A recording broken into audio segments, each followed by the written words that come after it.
G'day, everyone, and welcome back to Beyond the Call. This is a pretty special episode. I have my first guest, which is really exciting.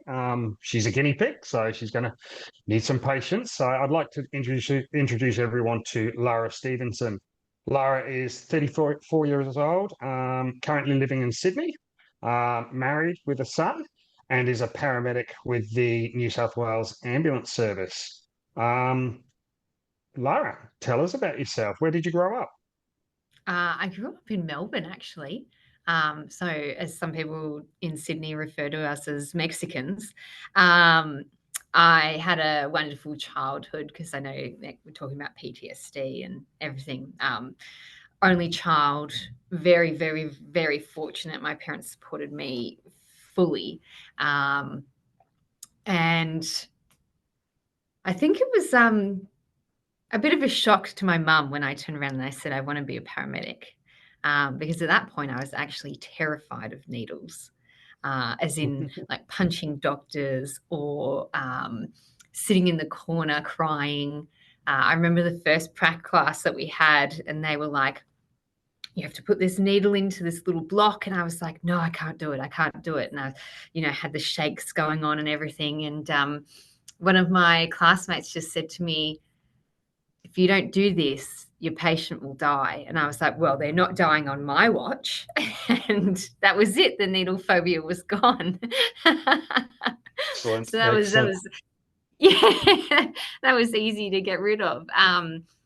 But yeah, I commenced university in 2013 and did the full 3-year degree, met my husband there. And we decided to move to London and So go you, for a you bit of didn't a start working doing you, holiday. you didn't start doing paramedical science. What did you start doing at Oh, I uni? started doing sport and exercise science before that. Okay, Um, cool. And what took and you I did across? Why did you transfer? really interesting story. So I was actually a swim teacher at that point in time. And this woman came in, she was doing our first day that you do every year. And she just kept talking about how her daughter had an incident with paramedics. And she's like, when the paramedics came and the paramedics this and the paramedics that. And I was like, that'd be a really cool job. And that's kind of what got me into it. So I started looking up online what do I need to be a paramedic? And my university that I was at studying sport and exercise science had already said, or they ran the course. So I just did an internal transfer, and I was successful, which was Excellent. yeah, interesting. Yep. You did a few placements on during your Yeah, student. we did. Yep. We only did a little bit. It was only 360 hours over the 3 years, and it was just one shift every so often. Okay. Was that enough? Yeah. Um, I want to say that, look, it's like yes or no, yes and no, because it definitely inspired me. Like it was enough to get me involved and go, okay, this is where I want to be. But then at the same time, I've been now left with PTSD that I'm going, is it really enough to know exactly what you're going for? Because I think from memory, and it was a while ago now, we did, I think it was 6 placements, maybe yeah, maybe six placements a year. So really not that much. Yeah. And Yeah. some rural and some metro, and rural. Can we really classify Victoria as rural? Yep. Yep. Okay. So you've got your degree, and so you've ended up in London. So you were recruited during your degree to London. Yeah, I was. Yeah. Yeah. How was that? And that was, well, because I was with my husband, there was a lot of pressure on that, and both of us needed to get in, and we both wanted to go. My husband more so than me. I just thought it's going to be a really good working holiday. We'll be able to see the world together before we come back and settle down, and maybe Yeah. we'll love it so much that we'll stay there. Um, and the interview process was pretty easy. I mean, like they really wanted us, and they were Yeah. very short staffed. So that was kind of nice. It took the pressure off it, especially, coming into the job that we were coming into. Do I think that that was necessarily a good thing? I don't know. I'll be forever grateful for London, and what that taught me, and they have framed me for who I am today. Would I go back and do it again? No. Yeah. But at that point in time, it was right for me, and I would never change it. So it's something that if other younger paramedics are coming through and they have that opportunity, then I'd say go it's do it. not something to be scared of. Yeah, it is a experience like no other, and when they say the no ordinary challenge, it is 100% correct. It is sink or swim. Yeah. Um, and I think for myself, being an only child who was supported so well by my parents, it was a chance for me to do my own thing. It was a chance for me to grow as a person. Yeah, for sure. Yeah. What's your opinion of university students coming straight out? Often haven't lived away from home or whatever, and going straight on road. Is it? I was lucky. I was 27 when I started, so I'd Yeah. had a bit of life experience. That Yeah. I think it would be terrifying personally. Oh, 100%, 100%. I too had life experience with my other degree. Also, I lived in Scotland for a year in 2012, so I had that backing of going, okay, I need to go find my own friends in Europe, and I need to be able to talk to anyone. So that kind of helped me with patience more so, because that's a big part of our job. We're customer service, Yeah, um, and that was, yeah, it was. I would be terrified as a, 20 something year old coming out of university going straight into a paramedic profession. It's yeah. terrifying, I and think even as a making 20, life or death even as decisions. absolutely, and I think even as a 27-year-old, I was brought up in a loving, safe, middle class environment, and I think my first week was like, "Oh, you're not in Kansas anymore, Toto." It's there's a whole new way that the world lives, and when you're 100. sheltered from that, it's very eye opening. Yes. Yeah. Very Yeah. eye opening. Okay, so we'll get into the incidents and stuff in very shortly. And just a warning for everyone, we are going to get into some nitty gritties, and it can be a bit triggering for everyone, but that's the nature of this podcast. We're going to talk about things that are uncomfortable. What was your main difference between the London Ambulance Service and the New South Wales Ambulance Service? What would is goods and bads from each other? I mean, no ambulance service is perfect. Even, training Victoria, and hearing their problems as well. I would say that there is no perfect ambulance service. And it kind of gives you a little bit of a red flag when someone says we're the best in the world, because you're definitely not. And plus, we need to continue keep growing and supporting our staff. Yeah. PTSD is just a part of our work life, Yeah, I although I think it's don't a want it very to be. political statement, isn't it? We're the best in Yeah. the world is a political statement. Yeah. Um, New South Wales Ambulance is incredible for support. I mean, again, we can do better, but coming from London and, having what they had, which was the bare minimum, to here has been life altering. And funny enough, I was having this discussion with one of my LAS friends, maybe a month or so ago, and we both decided that New South Wales Ambulance was far superior in their way of support compared to London. Yeah, That's not saying that the support wasn't provided to me, but I think as someone, as an Aussie who had just landed in London, who had no family support, who couldn't contact mum or dad, nothing post vent was really done. yeah, Um, and I'm sure we're going to get into it, but that was kind of like my gripe. That was my sticking point for my PTSD, which is not what I expected. yep, yep. Yeah, it's that's something I can relate to, and we'll get into. So we're going to skip a little bit.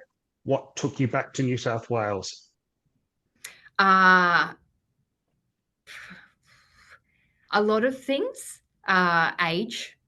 Both my husband and I wanted to start a family, and we decided that England wasn't the place that we wanted our kids to grow up. So it was more of a personal decision rather than a working decision. And both Yeah. our families were from here. We wanted our children to have grandparents and be able to see them. Yeah. So full confession, I'm English. I was born in England. I came over when I was 12, Yeah. and I wouldn't bring up my kids anywhere else except Australia. So Yeah. I think that's one of the wisest decisions you've ever made. I love it for a holiday, but it's just too wet. They can't do Yeah, anything. absolutely. The lifestyle over here is just chalk and cheese. So Yeah. absolutely. Okay, so we're going to get into your injury journey. So tell me as much or as little as you'd like to. So where did it start? Um, where did it start? It actually started 6 years post injury. So I didn't realize, both my husband and I didn't realize that I had PTSD, or I shouldn't say that. I should say my husband realized I had PTSD and I wouldn't listen to him. Yeah, And I think my mum also knew. I'm very close with my mum. She's my best friend. I think my mum also knew as well.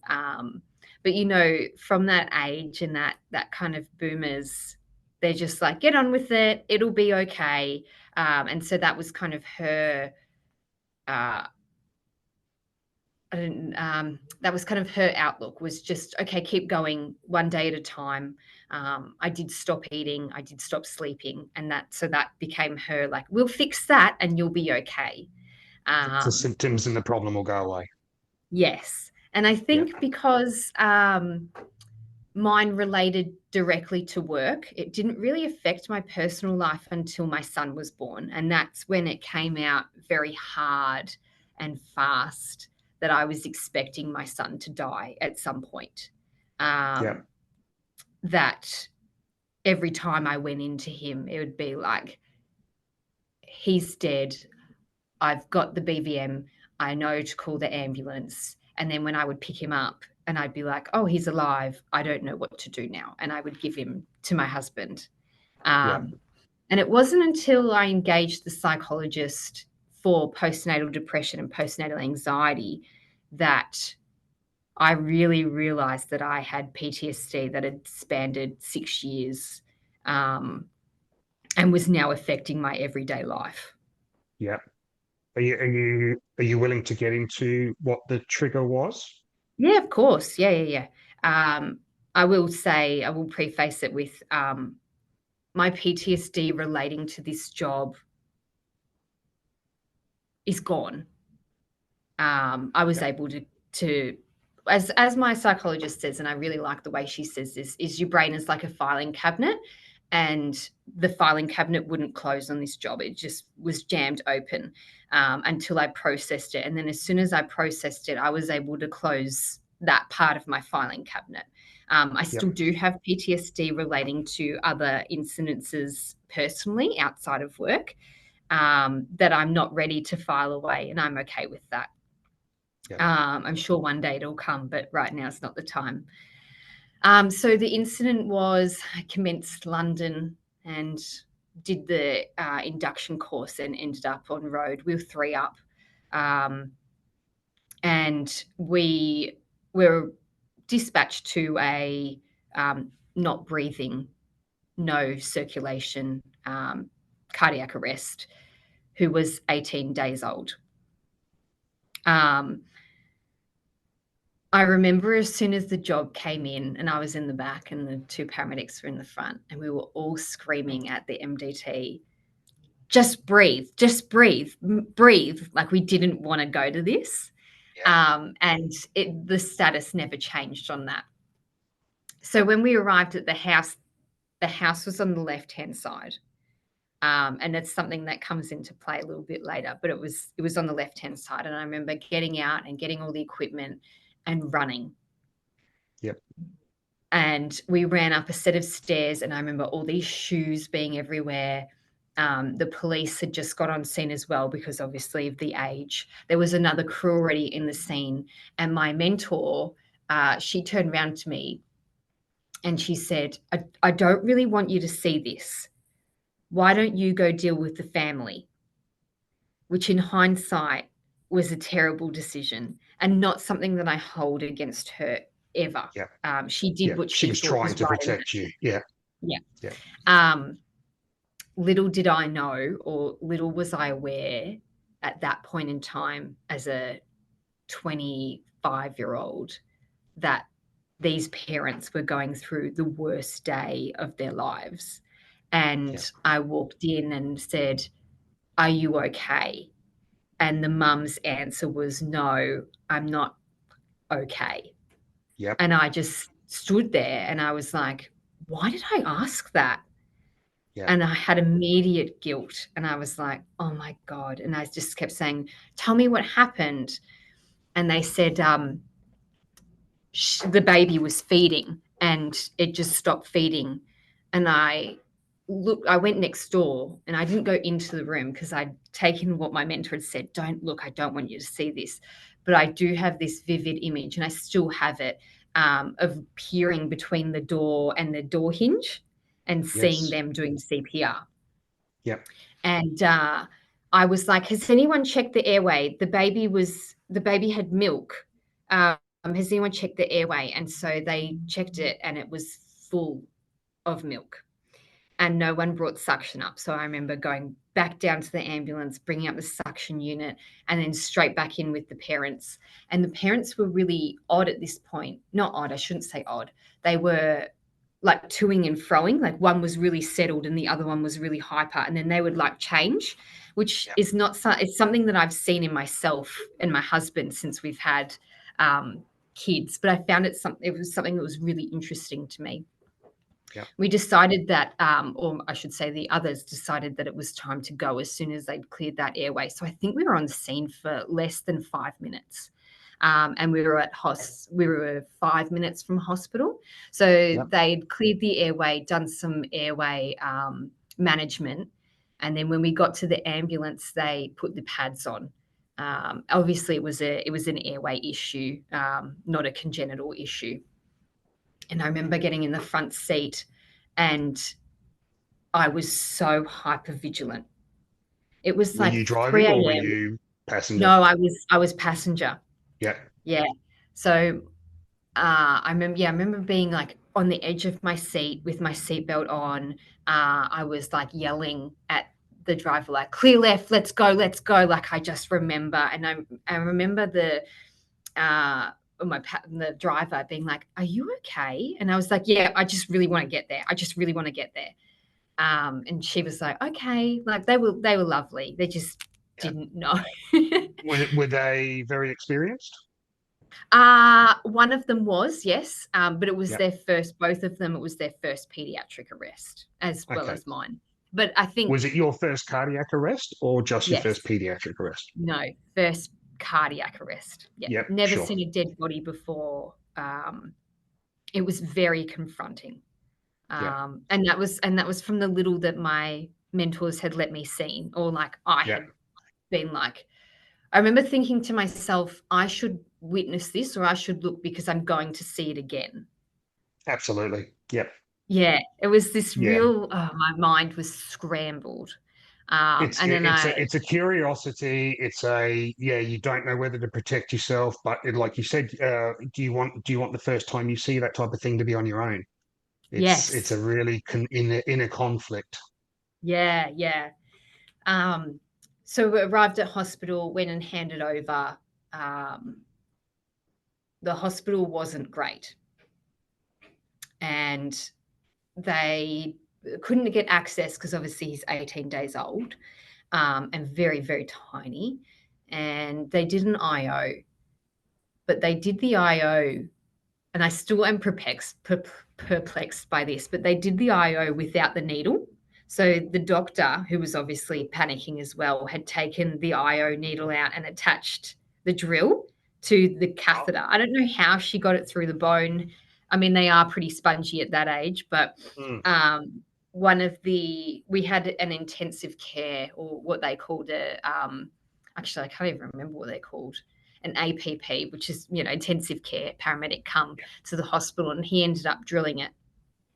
We So stayed for there. those that aren't aware, just to fill in, for those that aren't aware, an IO is an intraosseous drug administration route where it goes into basically the bone marrow, and you can access drugs through those instead of a vein, which for babies and young kids can be often, especially in an emergent situation with what we call a flat child, they can be very hard to get. So an IO just gives probably the quickest, easiest access to put in some drugs. Yeah. The parents at the hospital were on me the entire time, like crying on my shoulder.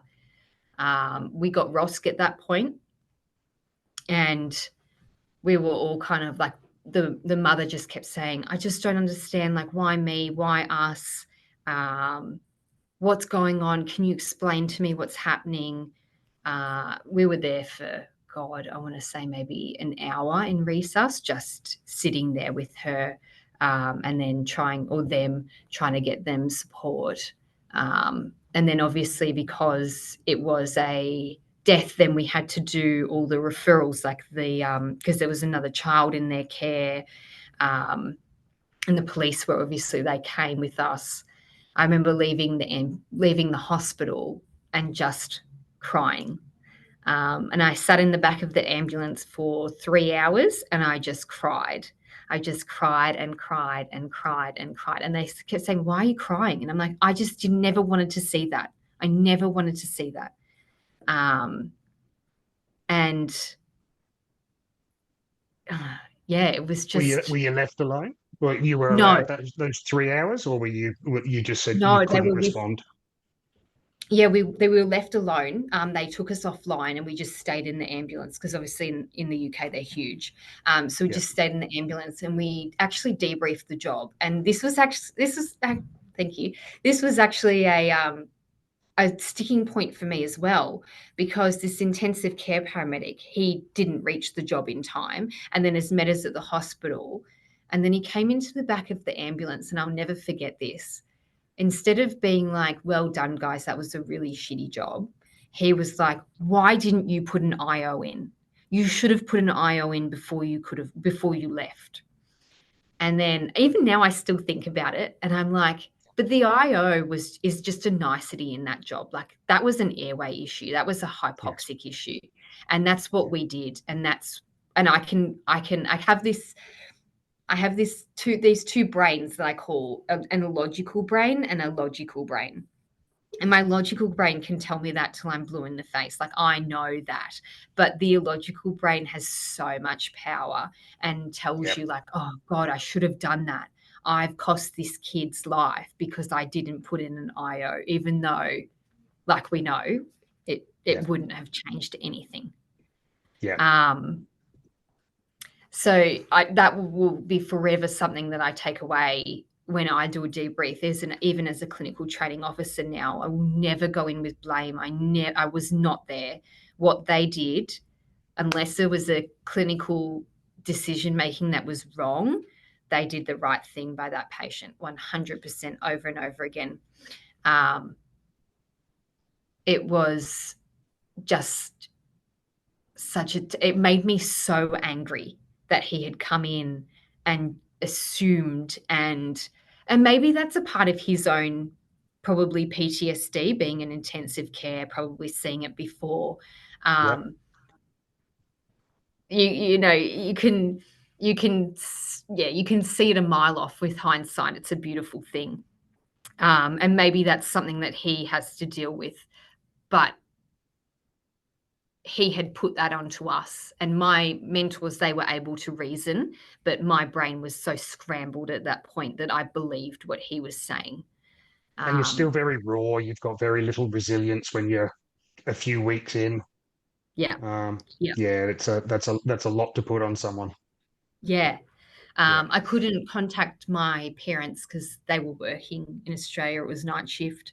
I couldn't yeah, contact my husband. He was sleeping before day shift. I wasn't going to see him for 4 days, and we lived together because he was on yeah. day shift and I was on night shift. Um, and that was also a factor, um, that was incredibly difficult for me. And we had what were called incident response officers over there. And Dave, who came to me and was with me the entire time, he called his job description tea and cuddles, and that's exactly what he did for me for the 3 hours. And I will never ever place any fault on him, because he was the outstanding individual that, I mean, I don't think I would have returned to work without him. And So I were they returned to work the paramedics? next day. Yes, they were. Yeah. So peer support officer type roles? Yeah, yeah. So Yeah, any big response, they would just come and sit with you. Are you yeah, okay? Exactly. Yeah, exactly like peace support officers. yeah, Except New South Wales Ambulance I'm not sure about Queensland, but they have it a little different, where these peace support officers are actually on ambulances and they won't get the referral for like 24 hours, yeah, yeah, which is probably not something that I agree with, but we do have upper management that attend jobs and do debriefs as well. yeah, But we do have more available here than what we did over there. yeah. So So while Dave this was is also happening, while these 3 hours are happening at the moment, you don't know what the outcome is? no, no. We knew that we had ROSC, and that was it. Yeah, And I just, all I kept saying was, I just never wanted to see that. I just can't believe that that's my first cardiac arrest. yeah, And that probably shook me a lot as well. yeah, So Dave, I decided finally that, okay, I can't sit here forever. We just got to keep going.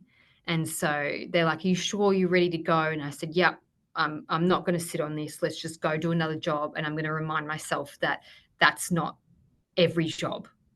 yeah. And we cleared, and the next job we got was a cardiac arrest. Oh no. You wouldn't dream about it. Yeah. Yeah. So the next job we got was the cardiac arrest, and they all turned around to me and they're like, "Are you sure you can do this?" And I was like, "Yes, it's my job. I have to get used to this. I need to do it."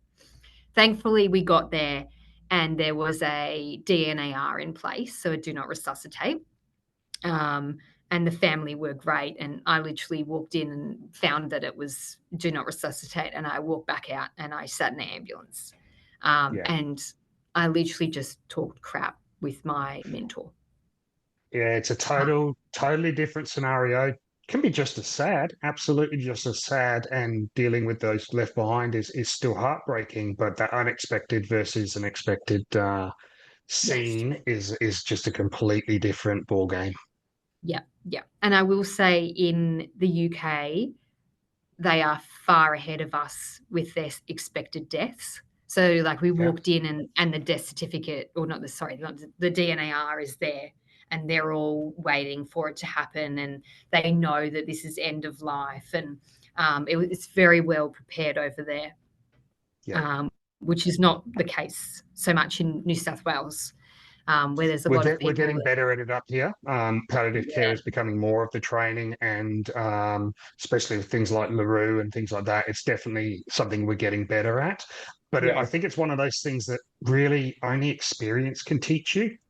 mm, You know, yeah, dealing with those situations where if you're raw, yeah, that's a really hard thing to have your mind around the legalities of it and things like that. That you know, and the trouble is with these type of things, you don't know what you don't know yes. until a situation comes up, and then you're like, I'm not actually sure what I'm meant to do here. Yeah, yeah, 100%. 100%. So we sat there till the end of shift, Yeah, and literally just talked a load of crap. yeah, And the incident response officer, Dave, he actually drove me to my husband's um, station yeah. so that I could see him, That's awesome. which you would think would be really lovely, but my husband uh, was completely out of his depth at that point. He had no idea how to comfort me. Um, he very much has like a work persona and a non-work persona, or a personal persona. So like, I'm standing there crying and he's like, "We're at work. You can't do this." And I'm Yeah. going, I've just seen the most traumatic thing I've ever seen in my entire life. Like, I don't care. And again, no blame on him. But it was a very interesting, like a stark response from him. I got quite coldness from him, Yes. and I just wanted someone to be warm. Yep. Yep. Um, I I wonder if that's an issue. You know, within emergency services, we are a very incestuous organizations. There's a lot of relationships within police, ambulance, fire. So I wonder if that's an ongoing thing, because yeah, people do have their work brain. I know I've been told off from my wife to stop treating her like a patient. Yeah, I'm not trying to. And the kids know, if there's not blood spurting out or bone sticking out, kind of not interested. Yeah. So yeah, It is I a bit wonder like if it is an ongoing thing. yeah, yeah. Um, yeah, so that was interesting. He's very much grown from all of this. Yeah, Uh, and I remember because we rode bikes home, and I remember riding the bike home. We had a concierge in London. Sounds so fancy. And the concierge just greeted me like, "Oh, hi, how was your night?" And I just turned around, and I'm not a snippy person, but I turned around and I was like, "I just can't talk right now. I don't want to talk to you right now." yep, And I was able to get a hold of my mum, and I just cried and cried and cried. Um, I didn't sleep much. No, that's a lie. I did sleep a lot that night because I was so exhausted. yep, But I do remember going to sleep and having the baby's face in my head. yep, And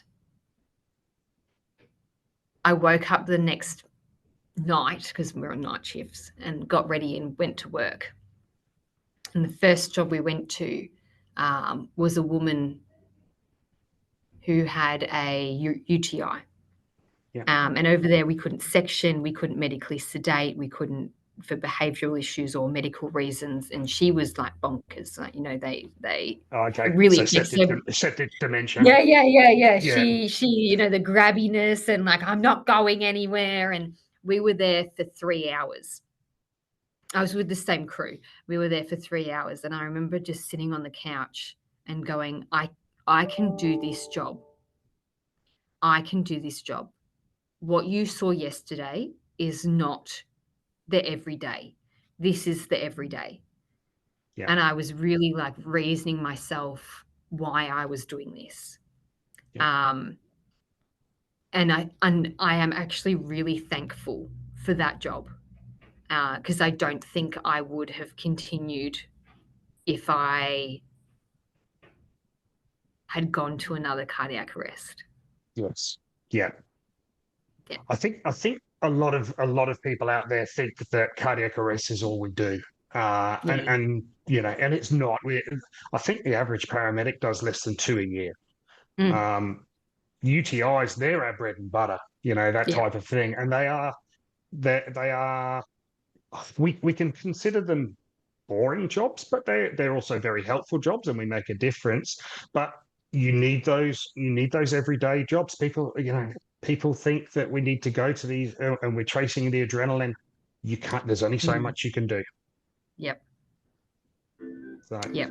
so 100%. when did we hear about what the outcome was with baby? So 5 days later, Yeah. baby passed away. How did you And find out? I found out through my mentors. I don't know if I was on the case sheet. I can't remember. But because those two were ahead of me, they were questioned more thoroughly than I ever was. Actually, I Yeah. wasn't questioned at all in regards to baby, but or anything. Um, so the police ended up coming round as procedure just to do a interview with them, and then they said what's happened, and they said the baby's passed away, and then they followed it up with it's a murder investigation. Wow. Yeah. Because the baby was found with a bleed on the brain and a broken leg. Okay. And even to this day, even going through everything, even going through EMDR, there is not one thing that pointed me to go, the parents did this and they Yes. were hiding, or that there is nothing. That even now, if you told me, yeah, they were convicted, I would be like, I didn't see anything. And I was with them the entire time. Yeah. And there was nothing that And was that puts a unusual. whole different emotional stint on it too, because then you can have this internal thing of, was I nice to them? Did they deserve Yeah. it? Yeah. Yeah. Again, it causes more inner conflict. Yeah. And then I started doing, I guess, weird shit, as I would call it. Sometimes that's all you can Because call it. so when I would walk to work and it would only be on night shift, I'd always think about the baby. And I would be like, I hope he's okay up there. I'm not religious. Yeah. I'm not religious. I believe that there's people that look over us. But I'd always think about him, and I'd always go, I hope he's okay up there. I hope he's got, someone up there for him. Yeah. Or I wonder what his life would have been like, and like just The what personal ifs. stuff that was way too much for my Yeah. little brain at that point. I stopped eating. I stopped sleeping. I would only sleep from 5 a.m. till 7 a.m. I would go out for dinner with my husband and just be eating, talking, and I would be in tears, having a panic attack because I was in the room with the parents again. I used to lie on the floor in the shower. The shower is like my calm spot. I used to swim. It was very much like my processing. So I'd just like get in the shower fully clothed and just lie there. Yeah. I despised being by myself because I would just think so much about it. It became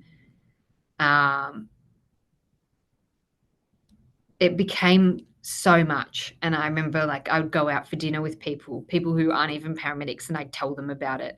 And they'd go, Yeah. you really need to talk to someone. And I'm like, I'm talking to you. You're the person I've chosen to talk to. And they feel like, Yeah. no, you need professional help. And I'd be like, I don't need professional help. I don't know what you're talking about. I'm fine, and get very, very defensive. Yeah. I feel like Been I'm there, done that. resonating with you right now. You are. The amount of vicarious trauma I've given my friends just from having to spew stories out for my own personal therapy is just, yeah, it's wrong. I apologize to most of my I friends about know, that. me too. Me too. Yeah, so that was interesting, and I would tell anyone who would listen to me, which was it's terrible. Like you said, vicarious trauma. And then in London, I didn't have a set crewmate after I finished with the two girls. So Yeah. if someone brought up anything traumatic, I'd be like, well, listen to this story because it's just as bad. Or like, I want to hear what's worse than mine to make me feel better. Yeah. And some people obliged and some people didn't. And I guess Yeah. that's where we're all at with our trauma, right? Absolutely.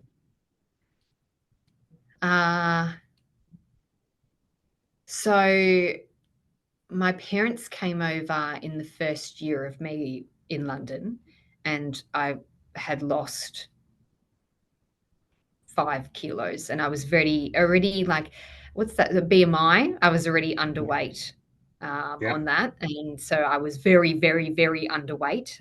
Like you could see all my bones across my chest, all my shoulder bones. I was very sick. Yeah. I remember buying clothes and being like, I don't understand why they're not fitting. And So you didn't understand you were sick? no, No. No, I had no idea. I just kept saying, I just don't feel like eating. Yeah. Or, have like 2 or so bites and be like, I'm full. And my husband he knew I wasn't eating, but he couldn't change my mind. And he'd be like, you're very thin. And I'd go, it's not your place to judge me, or, something Yeah. misogynistic, like, feminism. Yeah. I'd be like, nah, I'm me. You married me.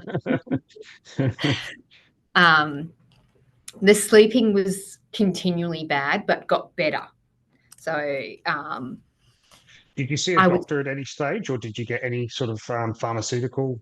Did you use anything pharmaceutically? no, No. not at that point. No. Yeah. Um, I was still very much in denial. Yeah. Yeah. Um, Alcohol? no, not a big drinker. Never have Okay. been. Yeah. So no drugs, no alcohol, nothing prescription, no partying. I Yeah. just did work, came home, tried to plan holidays, and escaped that way. Yeah. Um, After the year, because I only did a year in London, Yeah. we then moved to CCAM, which felt like a brand new start. And everything was great with them. Really liked them as a service. It just felt small and intimate, and everyone was there for each other.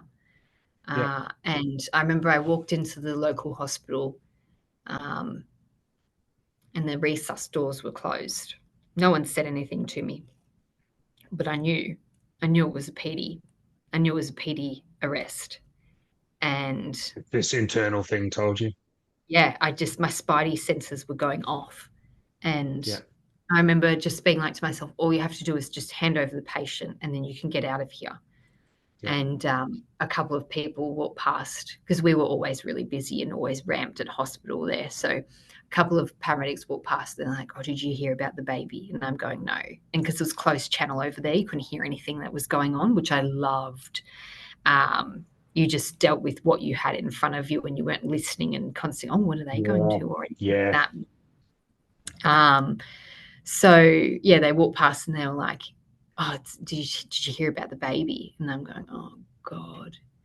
My heart's starting to race and I've got, the sweats going on. And I'm going, I just need to run. I just need to get out of here. And I had a beautiful crewmate, Haley, and I just looked at her and I grabbed her hand and I was like, when we hand over, we need to get out of here now. Like, I want to be out of here 10 minutes ago. And she was like, it's okay. We're going to be okay. And she just grabbed me. Was she aware of this previous job? No, Not at that stage. Okay. no. I think she'd probably put 2 and 2 together at that Yeah. point. Yeah. And we handed over and she just grabbed me and we walked out to the ambulance and drove off down the road. And Yeah. there I was in the passenger, like hyperventilating, having that full on panic attack going, oh my God, this is just terrible. And one of my other good friends from Australia was there and she had known about the job. So she came out and, she was like, you're safe. Everyone's safe. It's not you. And I just kept saying, should have been me. I should have gone to it. I've been to it before.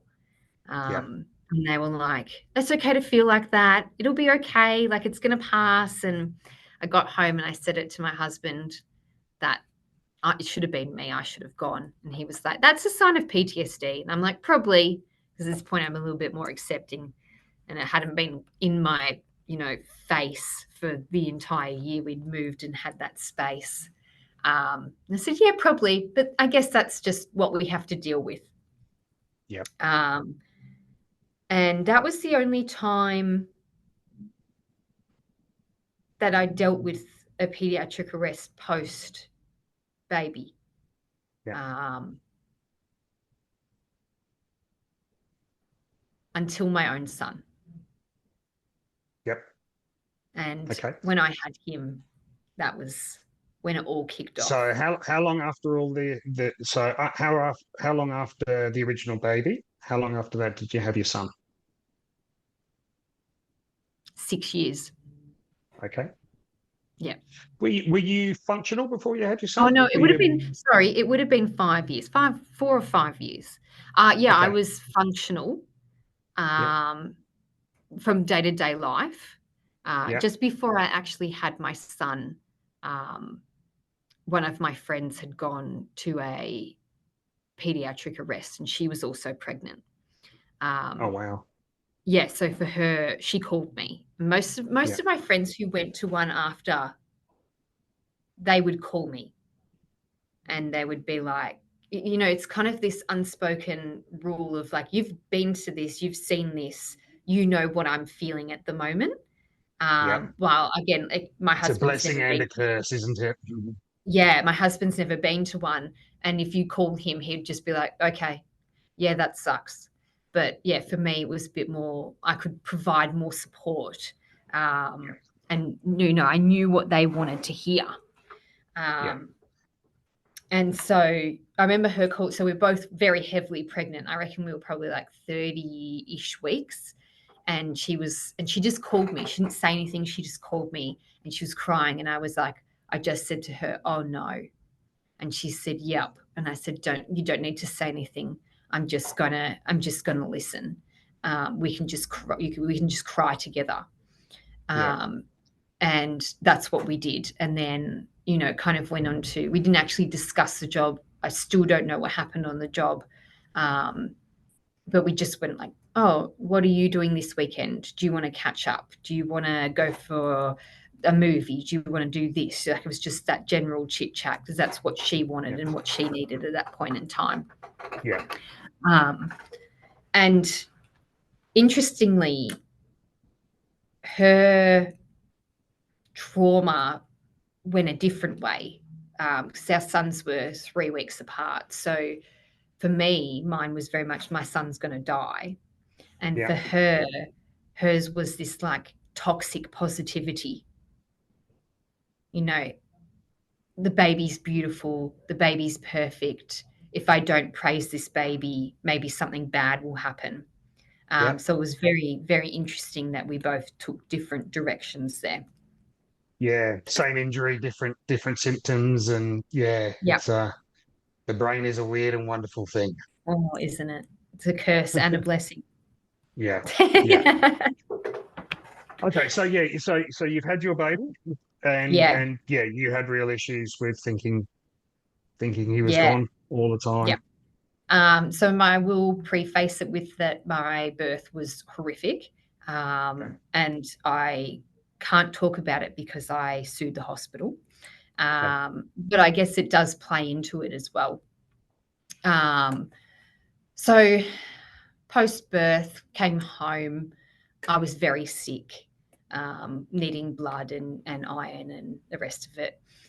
So again, not well, having trauma through the birthing process. And then I guess Spencer, that's his name, he wasn't the easiest kid. He loved to cry. Yep. He loved to cry, and me being me was like, I have to fix this because a kid doesn't come out of the womb crying 6 hours a day. There is something wrong. Yeah. And so that became my new project. And then when Spencer was about 4 months, he got really sick. And I knew he was really sick. And, when they talk about that mother in intuition and that parental, like, what do you call it? When they're really, really worried. I know there's a word for it. I've just forgotten The it. spidey senses. Yep, the spidey senses, like, oh, it is a thing. It is a thing. So Spencer actually had a UTI that we didn't know about. And he stopped feeding, he stopped drinking, like nothing was going in. And he was just so irritable. And I took him to the doctor. And of course, most doctors go, boys don't get UTIs. And I'm going, well, boys have urethras, so they do get UTIs and they're fighting against me. And I'm going like, there's no cough, there's no lung differences. His breathing is fine. His work of breathing is fine. Like, there is something going on here. And they're like, no, he's fine. Like, there's nothing going on. He's got no hair tourniquets. He's got none of this. I know that. I'm not silly, but there is something going on. And I think we saw 2 GPs, and both of them said exactly the same thing. There's nothing going on. And I'm going, I know my son. I know that he's only 4 months and we only briefly know each other, but I know him better than anyone on this planet. And I'm telling you, there's something wrong. And that was when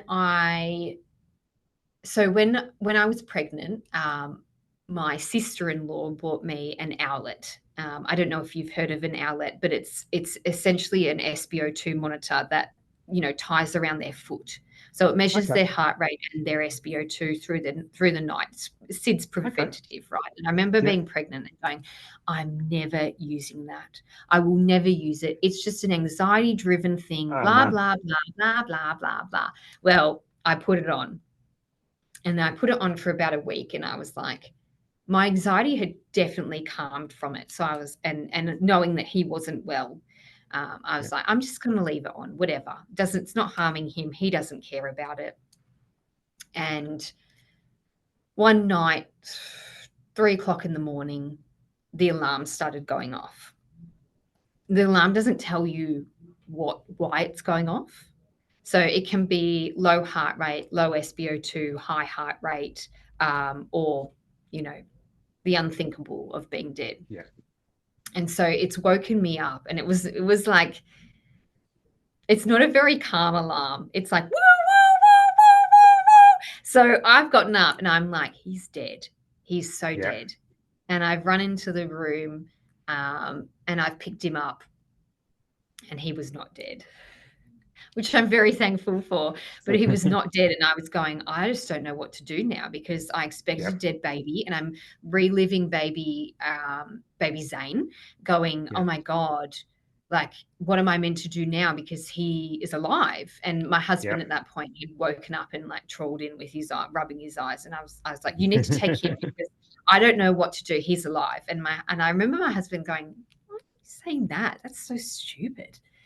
And as soon as I gave him to my husband, I was like, okay, I want him back now. I need him back. Like, he's mine. I need him back.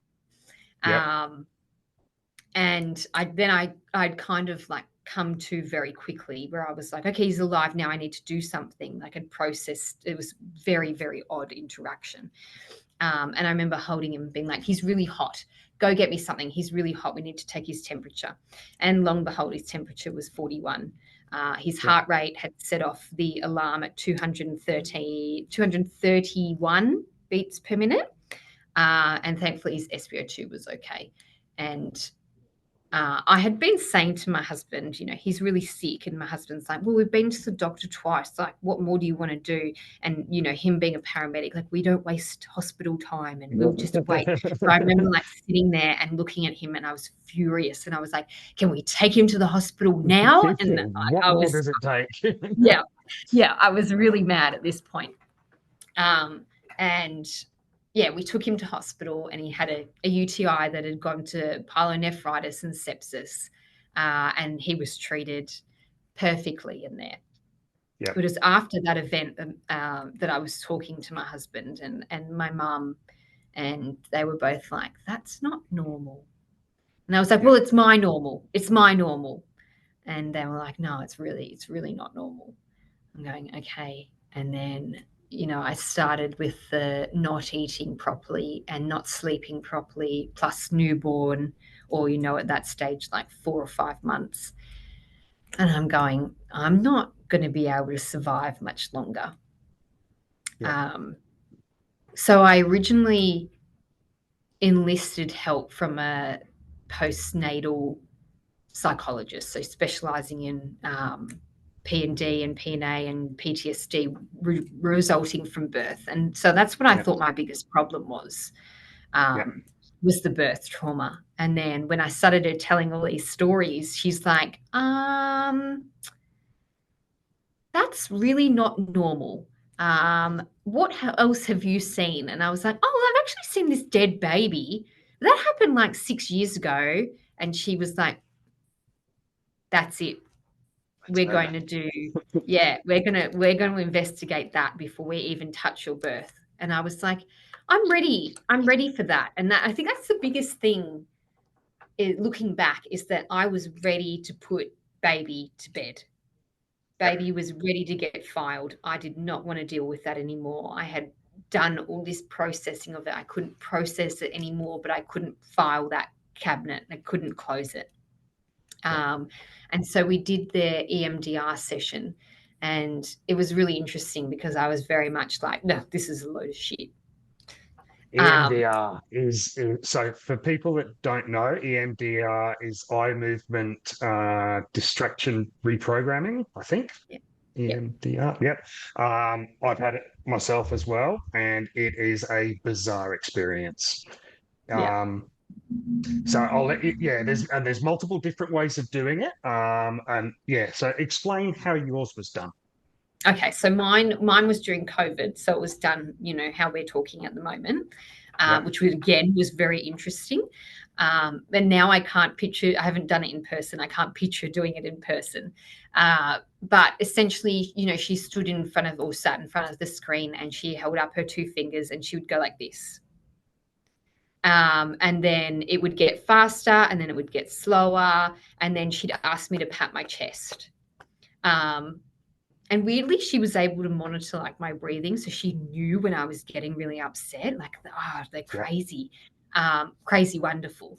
And we'd go on for about 30 seconds, I believe. Not that I was counting. And she'd go, what are you thinking about? And I'd say, I'm thinking about, and at the start I was very much like, the picture that's on the wall. And she'd go, okay, cool, think about that. And then she would go back to doing this for about 30 seconds. And then she'd go, what are you thinking about? And I'd go, the light switch. It took me a while to get into it because I was all like, this is bullshit. Absolutely. and then it hit me, and she's like, what are you thinking about? And I was like, I'm in the ambulance. And she's like, okay, think about that. And just as I've gone through the job with you guys now, was how it played out. So it played out for me in a chronological order, and I didn't cry when I started talking about the baby. So I'm like, I'm peering through the crack, and I can see them doing CPR. And she's like, okay, think about that. And I thought, I should be really upset at this point, and I'm not. And that really hit me because it was for so long, for 5 years, I had thought it's the job. The job has bothered me. But it wasn't. I had processed the job. And then when when she got to the support, I was bawling my eyes out, and I was furious. I was so angry. I was angry at LAS. I was angry at, the ICP, the intensive care that came. I was angry at my husband. I can't remember if I said that. I was angry that I couldn't contact anyone. I was just angry. And, we went through all of those parts. And then we ended up finishing, and we finished right at the end, which was like, I'm angry that my parents, because my parents were still in Australia at that point. And then, okay, think about that. And then I was like, I'm really happy that my parents are here. So for me, I ended up on a happy note that my parents had arrived and they'd started caring for us. And because I love my husband, but again, traumatic to move to another continent across the other side of the world, have no one for himself either, and then caring for his then girlfriend, who is, a bit woo-woo from this one job, and not really understanding why or how to help her process that, because they don't really teach you how to be psychologically safe at uni, and they don't teach you how to help your own mental health. They just go through the whole realm of like, you should eat well and you should exercise. And it's like, that was never going to cut it for me. 100%. Yeah. I mean, there's something to be said for post support of traumatic events, and even managers being aware of what you have endured in the last 6 months. And because trauma's cumulative, and it 100%. doesn't even have to be a dead baby. Like, I remember in CCAM, I cried and was very upset because an 86-year-old was on the floor for 15 hours before we Yep. got to him. And I was bawling my eyes out because he was the sweetest man. Yep. And Just the empathy again, that you get for these people. yeah, yeah. Yeah. And I Yeah. felt awful. And he didn't want to come to hospital. And I was like, I'm going to kill him because he doesn't want to. I know that people are allowed to make stupid decisions, Yeah. and hopefully he was fine. And everyone I take to hospital, they live, they walk out. I don't care. Yeah. Ignorance is But I bliss. knew Yeah. leaving him at home was a huge risk, that I was like, I just want him to come. And I was Yeah. really upset by that. But yeah, I think that all managers should be aware, not even just PSOs, because our managers, they're here to manage us. They're here to provide leadership, which I guess also comes down to the type of manager and leadership that ambulance have had in the past and where they need to go in the future. Yeah. It's no longer just you need to show up to work on time, or you need to be doing your jobs, and hitting your KPIs. It's also about being psychologically safe in the workplace. Yeah. And there's a lot that can be done, but New South Wales Ambulance have come a long way from where they were. Yeah. So it's really good that you got success from your first session of the NDR. I remember I did mine first time I did it would probably be about 5 or 6 years ago now. And I think I did it 5 times and just walked out of each session going, that was the biggest waste of time. Just mine was in person with with like a TV aerial that was going in front of me. And I'm like, yeah, exactly the same thing. There's no real talking. It's just, what are you thinking about? And then they just let your thoughts lead to thoughts, lead to thoughts. But it's not actual therapy as such. And I'm like, I'm coming out going, this is the dumbest thing ever. What? And then the one time I think I managed. We said we weren't going to do it anymore, and I got upset when we were talking about something. He goes, "Can we give it another shot?" I said, "Sure," and he did it, and it went away. That upsetness just went away, and you could almost Yeah. feel it dissipate from your stomach. And I'm like, Yes. "Am I going to cluck like a chicken when I walk out of here? Like, if you just hypnotized me, what is happening?" And he's like, "That's how it works." I'm like, "It is Yeah. wow." Yeah. So, It is and crazy. it is. I think it's misunderstood. I didn't know anything about it until they started doing it. There's more and more psychologists that are doing it, and especially trauma psychs, and I think it's an excellent. There's times where it will not work. Mm. I've spent the last 18 months doing it, and I've had varied success. Mm. Recently had some big breakthroughs, but those breakthroughs have been very similar to you, where it's not about the job. It's about the support. It's about the things you were missing, and that's hurt, and you didn't even Yeah. know it. And Yeah. it's eye-opening, and it's heartbreaking, and it's infuriating. Yeah. So I think a lot of EMDR, there's, it's almost like, for some people, it's like a memory reset. And I think so. I got attacked, and I did EMDR within a couple of days. And I think the guy who attacked me, he could be sitting next to me and I wouldn't know that. So it was good in the way that it got rid of me going to sleep with his face in my Mm. mind, similar to how you were experiencing it, but I never processed anything. Yeah. And we had to unravel that to go and then be able to process it and see what the underlying problems were. And it's been quite difficult. So it's really interesting for me to hear your breakthroughs were almost identical to mine. That it's not the Mm. job. Yes, cumulative trauma adds up, and we get exposed to things that human beings shouldn't see. But it's also Mm. when I've been reading about, with yourself and other guests, reading about these traumas, the traumas themselves haven't been upsetting me.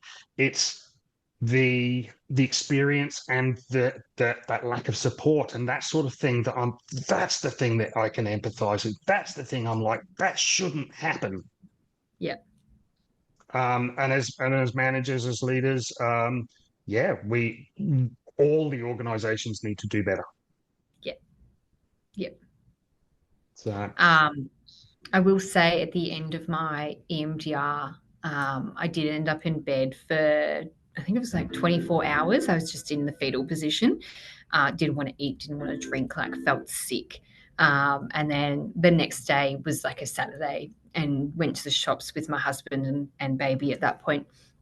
And we're like at the Woolworths checkout, and I just grabbed my husband and I was like, we need to get out of here now.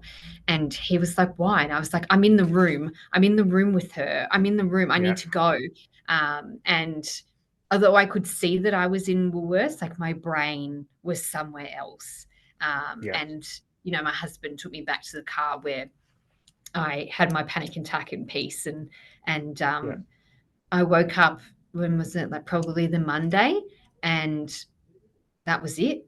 It was gone, yeah. finished. You processed. Yep, Yeah. processed and shut. And But the thing is, are you open to it? If a trigger happens, do you have tools? Have you learnt tools on how to deal with it? more, not so much with baby Zane, but more so with my birth.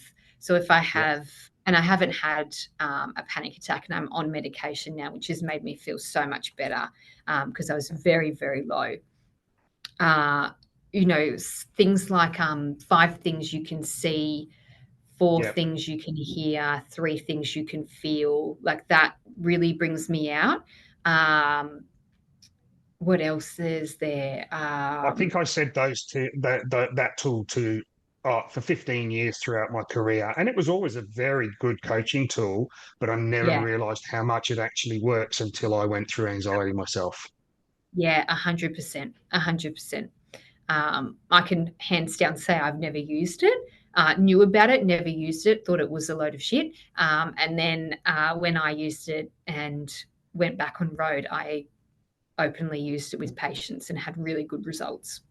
Yeah. And even now, if I know that if I had something happen, my husband would say it to me, and he wouldn't. Yes.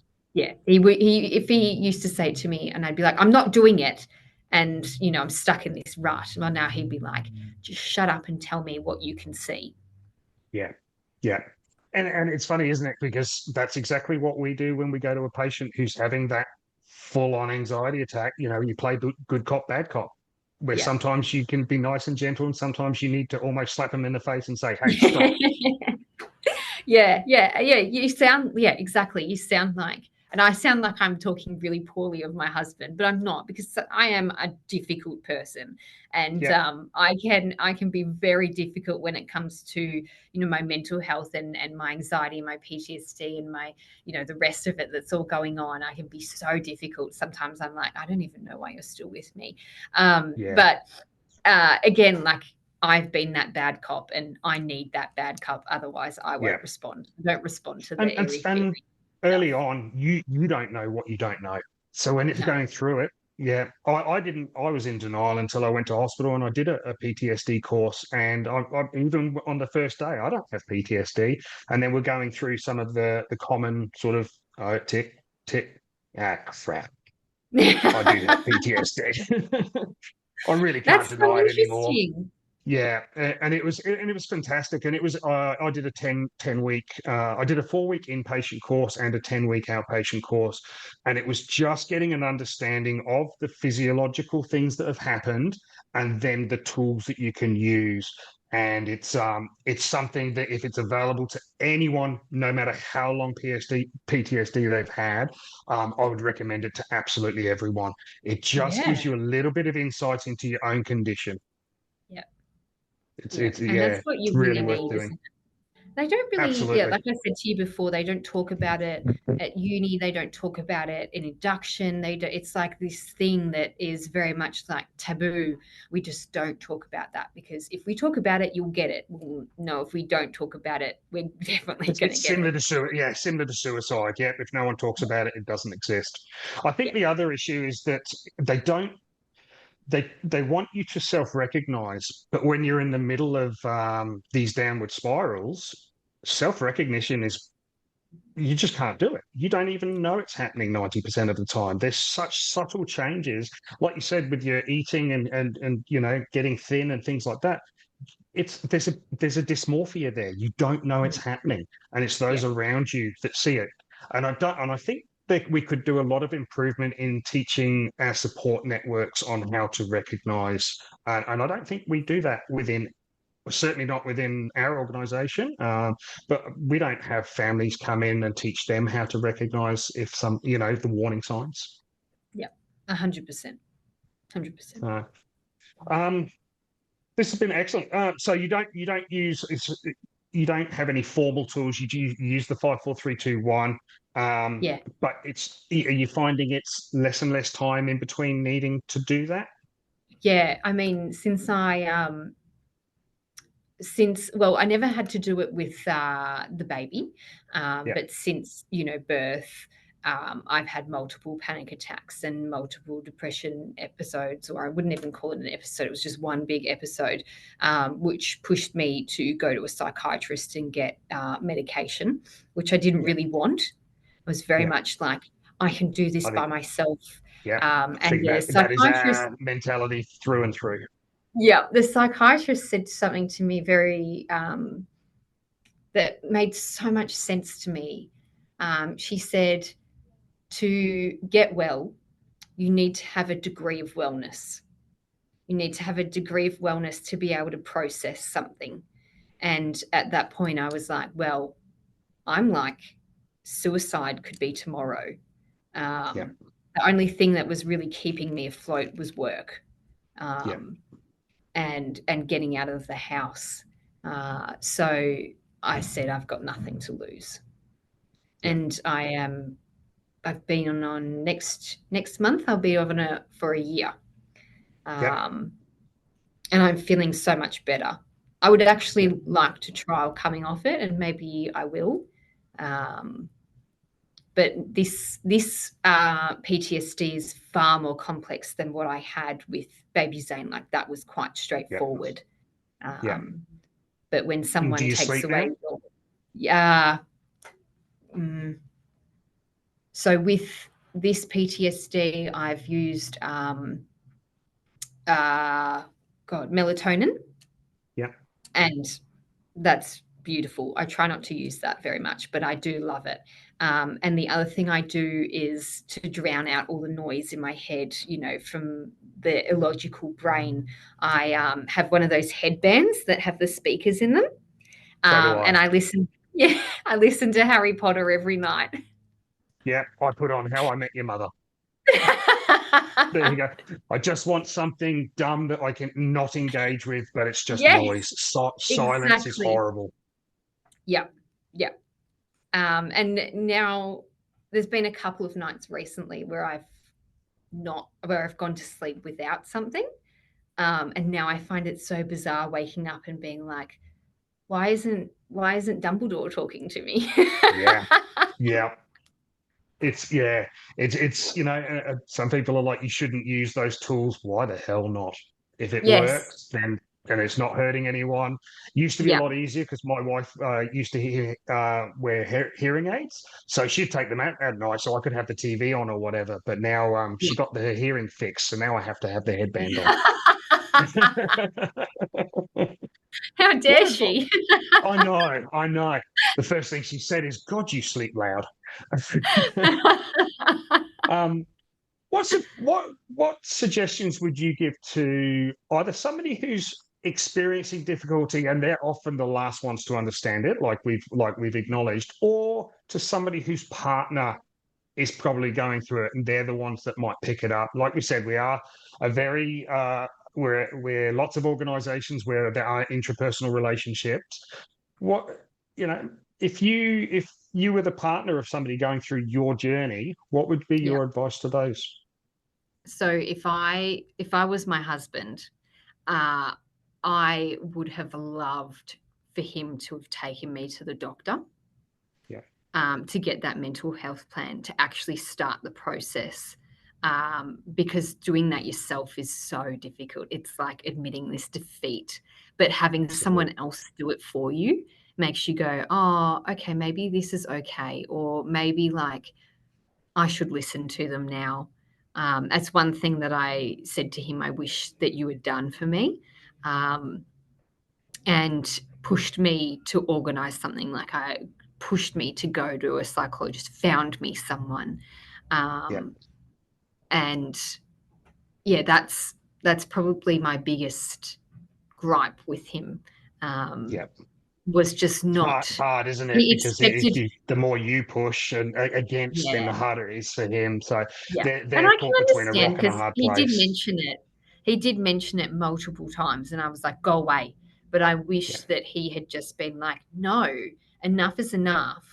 Yeah. And I won't sit here and lie. Like my husband's had mental health problems as well. He is a paramedic too. Yeah. Um, Yeah. and I remember one day at work, he was breaking down, and I was on shift, and they called me, and they were like, "He's in the toilets." And he won't come out. And so they brought me back, and I went Yeah. in there and I was like, get up, get in the car. I'm going home sick. We're going to the doctors right now. And I wish that that was something that he had done for me. And he will Yeah. say to you, that was the best thing she ever did for me. And it led to him getting better within 3 months and being back on Yeah. road.